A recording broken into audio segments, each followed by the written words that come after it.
El sacramento del bautismo. Partimos de un principio fundamental: el valor del bautismo como puerta de acceso a la vida en el Espíritu y a los demás sacramentos, que nos recuerda el Canon 842, párrafo 1. El bautismo constituye al hombre persona en la Iglesia, lo integra en la comunión de los fieles y es condición indispensable para cualquier derecho, deber dentro de ella. El bautismo capacita para recibir los demás sacramentos que de otro modo se recibirían inválidamente. Esto es una verdad de carácter dogmático que establece una prohibición de administrar los sacramentos a quien no esté bautizado.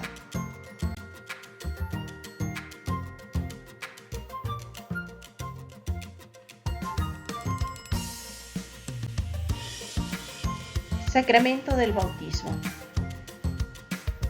Aspectos canónicos fundamentales. El primer efecto jurídico fundamental del bautismo está descrito en los cánones 204, párrafo 1 y 96 del Código. El hombre, mediante el bautismo, se convierte en Christi Fidelis, es decir, constituido persona en la Iglesia de Cristo, con los deberes y derechos que son propios del cristiano. Un segundo elemento fundamental de índole jurídica es la igualdad entre todos los fieles en la dignidad y en el obrar en fuerza de la regeneración en Cristo. Un tercer elemento y efecto jurídico fundamental derivante del bautismo está constituido en el carácter. Es el vínculo jurídico del bautizado con la Iglesia de Cristo. Este vínculo funda el derecho y deber de la comunión con la Iglesia y de la participación en su vida y en su misión. Este vínculo tiene también las obligaciones y los derechos de los fieles que constan en los cánones 208 y 223. Recordemos que el bautismo funda la unidad de todos los bautizados entre ellos. Es decir, comporta superar las divisiones, la recíproca aceptación en la comunidad visible de todos aquellos que Dios ha llamado a la salvación y les ha constituido como su pueblo. La unidad que el bautismo realiza entre todos los bautizados es solamente un inicio, porque el bautismo tiende enteramente a adquirir la plenitud de la vida en Cristo. Está ordenado a la íntegra profesión de la fe, a la incorporación integral en la institución de la salvación y a la total inserción en la comunidad eucarística. Además, el carácter sacramental es indeleble. El cristiano podrá abandonar su fe, caer en la herejía, romper la comunión con la Iglesia, o la Iglesia podrá negarle la participación a algunos bienes. Pero, por cuanto el bautizado pueda alejarse de Dios, llevará siempre impreso en lo más íntimo la imagen de Cristo y de la Iglesia, que una vez reconocido como su hijo, no podrá negarle el retorno a la casa del Padre.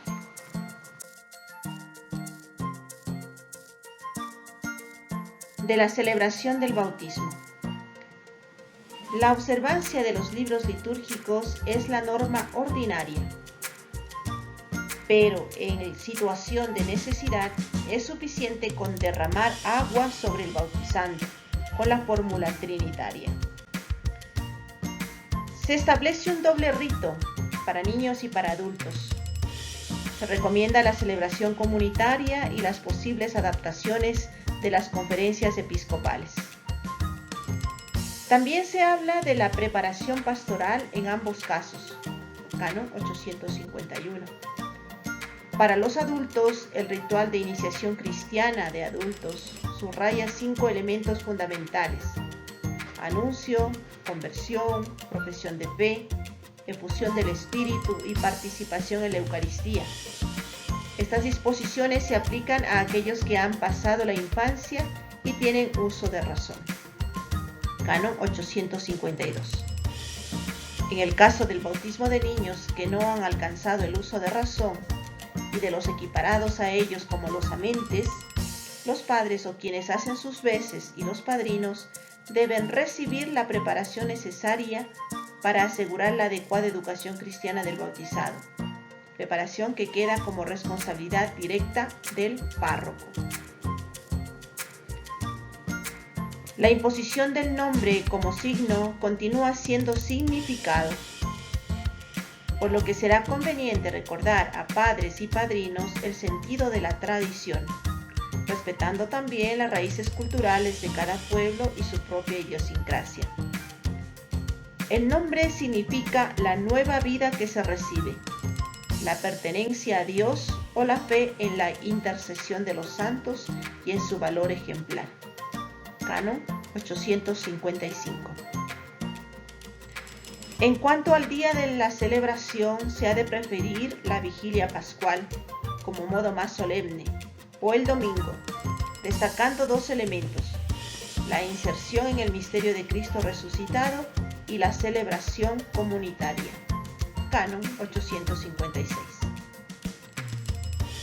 Respecto al lugar de la celebración, en caso de necesidad, donde quiera que sea, fuera de ese caso de necesidad, el lugar propio para el bautismo es una iglesia u oratorio. En concreto, el adulto en la iglesia parroquial propia y el niño en la iglesia parroquial de sus padres. La comunidad parroquial debe sentirse responsable de los neófitos.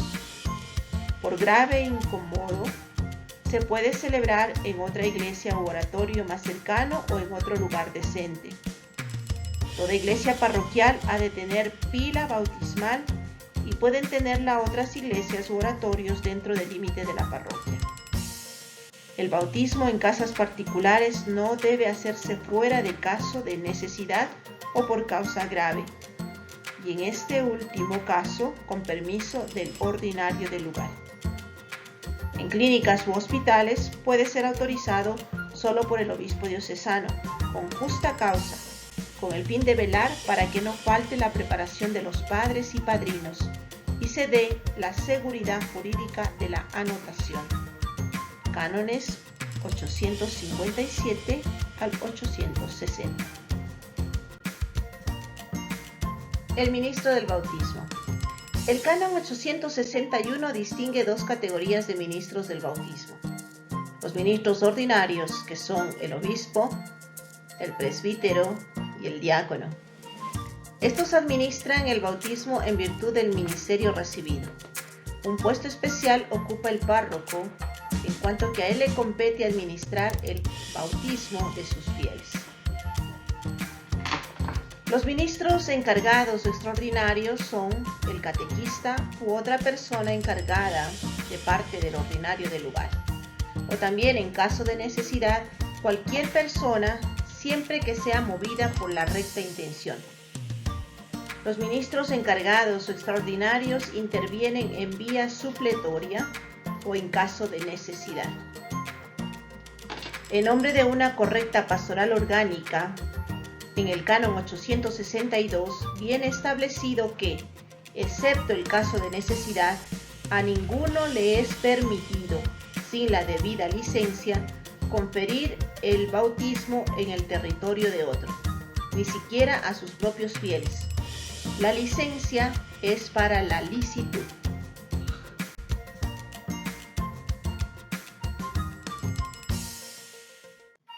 El sujeto del bautismo. La rigurosa formulación del Canon 864 constituye una toma de posición de parte del legislador contra eventuales abusos.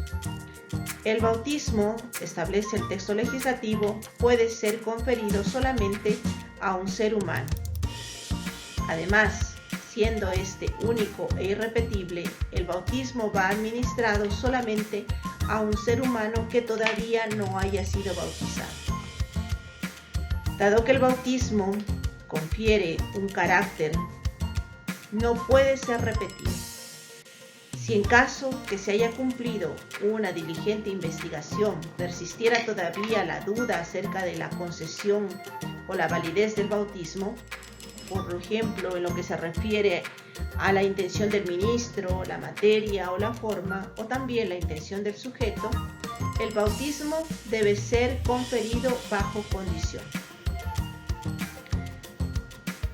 En lo referente al bautismo de un adulto, las disposiciones que se refieren al bautismo de los adultos se aplican además a aquellos que han alcanzado los 18 años de edad, a todos aquellos que han salido de la infancia o también hayan alcanzado el uso de la razón, es decir, que han cumplido los 7 años de edad. Para la validez del bautismo de un adulto, en cualquier situación se requiere que haya la intención actual o al menos virtual de recibir el bautismo. Ninguno puede sustituir a la fe que en este caso el bautismo debe presuponer. Para la licitud se deben cumplir además otras condiciones. Por ejemplo, en caso de situación normal, se necesita que el bautizado haya manifestado la voluntad de recibir el bautismo, que haya una instrucción suficiente en la verdad de la fe y en sus deberes cristianos, que sea aprobado en la vida cristiana a través del catecumenado, que venga exhortado por el párroco o por quien ha cuidado la preparación a arrepentirse de sus propios pecados. Si fuera el caso de peligro de muerte, se requiere que el adulto en algún modo haya manifestado la intención de recibir el bautismo, que tenga algún conocimiento de la verdad fundamental de la fe, que prometa observar los mandamientos de la religión cristiana si sobreviviera. Si no se opone una grave razón, el adulto bautizado debe recibir, seguido al bautismo, la confirmación y la Eucaristía, completando así la instrucción cristiana.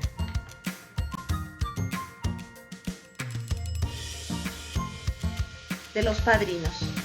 El Canon 872 en su primera parte, con su formulación, al que va a recibir el bautismo en cuanto sea posible venga dado un padrino, atenúa la obligatoriedad de la norma que asume valor exhortativo. Deja entender que si bien pueden haber casos en el cual no sea posible tener un padrino, estos casos no deben convertirse en una norma, de tal manera que se pueda creer que los padrinos son facultativos. En la iniciación de un adulto, el padrino no puede faltar.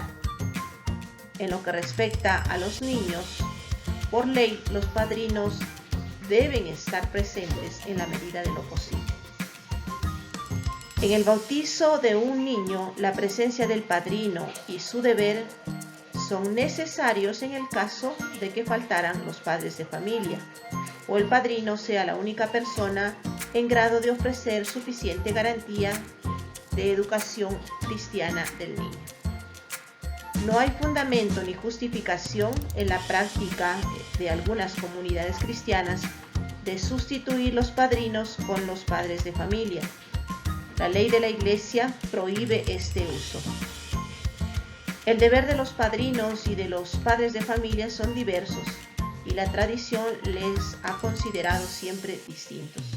Primeramente está el deber de los padres de familia, que tienen prioridad sobre los padrinos.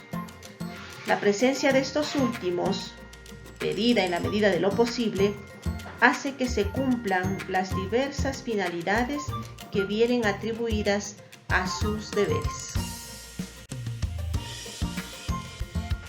De la prueba y anotación del bautismo administrado.